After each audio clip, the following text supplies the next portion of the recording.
Actually, I did not ask even questions because my internet is bad, my connection is bad, my power is coming on and off, and then we get hacked and people disturbing and showing pornography on our show. But I saw this before it happened to me on Zoom. So those white folks, they always want to interrupt any progress of liberation. My wife, she was shocked, like, hey, do you do meeting by watching these kind of things? She don't know. She don't know that is our enemy attacking our program or our programs. So, anyways, so there was a lady, Mwanga Zan, Mwangaza. She talked a little. She touched a little bit about Haiti. So I have a question for you, Mr. Sifiwe. What is the new Republic of New Afrika agenda, the clear agenda for Haiti? Because we have the Western are fighting in Haiti. They've been fighting there from since 1801 until today. We have the Citibank that owns money to Haiti and gold and diamonds in U.S. U.S. I think it's Marine Corps also. They own some, they took some stuff from there, and France owns so many billions to Haiti. What is your plan to according to what's going on today in Haiti? What are you guys planning to do? What is your clear plan?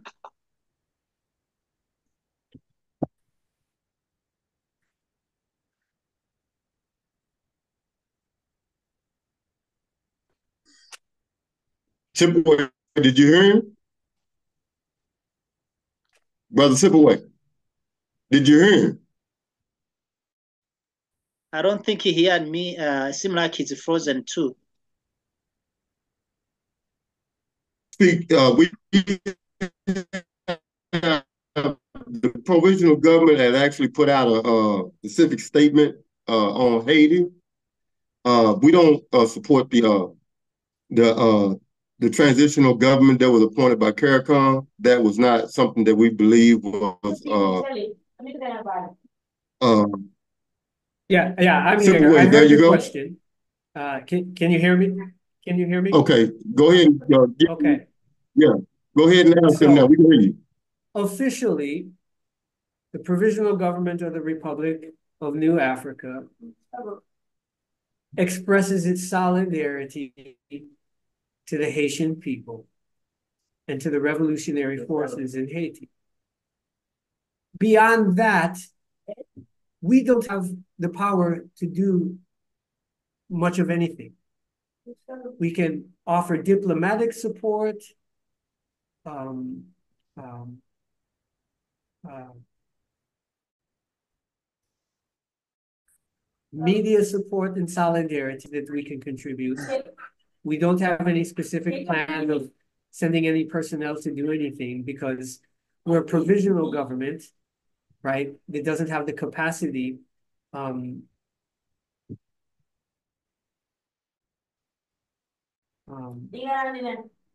to be of greater assistance. Now, that doesn't mean we don't have conscious new African citizens who, in their individual capacities, could lend some kind of assistance. But hopefully that answers your question, right? We have issued our statement in solidarity with the people and the revolutionary forces. We stand in solidarity with the Haitian right to self-determination. We express our opposition to the core group in the imperialist intervention in Haiti. And our ministry is open to discuss with any of the revolutionary forces their concerns or their matters. So I yield. Thank you so much. So the other question I want to ask you in finishing is the question regarding Stream Africa, African Stream, which is a social media platform on many areas that was removed or deleted or censored with the accusation that the platform may be working with the Russian government, which I don't have any clue about that. I don't know if it's true or not, and I don't care. The only thing I care is that the platform is being censored, which either they talk the truth or the lies. That's their business, but they should have freedom of speech to express themselves. So, what is that you guys you think we should do in the future, at least to protect our YouTubers? Because those people, YouTubers, are the only people that who can speak to African issues. We don't have a global TV that African people can watch. So, what is that you guys you think we need to do in the future to protect our YouTubers and our social media heroes? I can possibly say. Once again, it's just what we discussed. We need our own platforms. We need our talented IT web specialists. Even at the level of building and launching our own communication satellites. Now, that might sound fanciful to some, but we have to remember, I keep repeating this. It was one invasion, it was one war, and it's one liberation struggle. Whether it's Republic of New Afrika, Republic of Haiti, Republic of Burkina Faso, right? So the solution is these are all of the normal tactics of war. Break their lines of communications. And if they control the supply lines, right, which they do, right, the supply lines for our meetings, for our media, they control. So from a wartime understanding, how do we liberate our supply lines, our communications lines, right? That means having our own platforms with our own servers and our own satellites. Now, what's it going to take to make that a reality? It's going to take what? Positive sovereignty, the capacity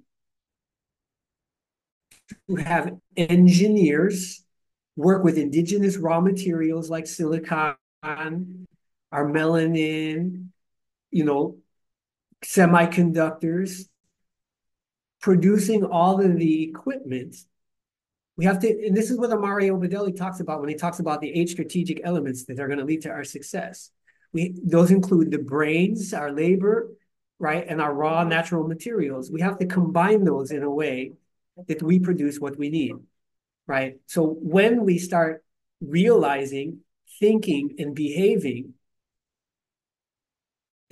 it's one war, and it's one war resistance. Whether you're in Ouagadougou, Accra, Addis Ababa, Johannesburg, New Orleans, Honduras, right?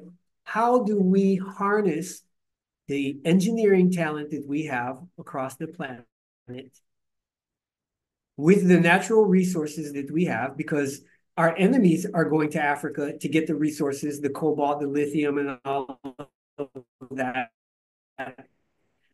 to make the equipment that can gather, coordinate, manufacture, and produce all of the things that it takes to have our own platforms, servers, and satellites.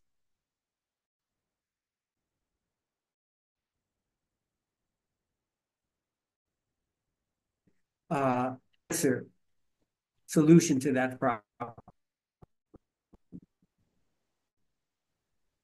Even if we have our own platforms, but using our servers.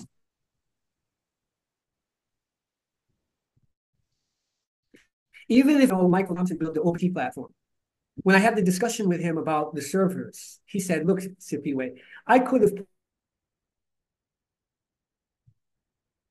put the server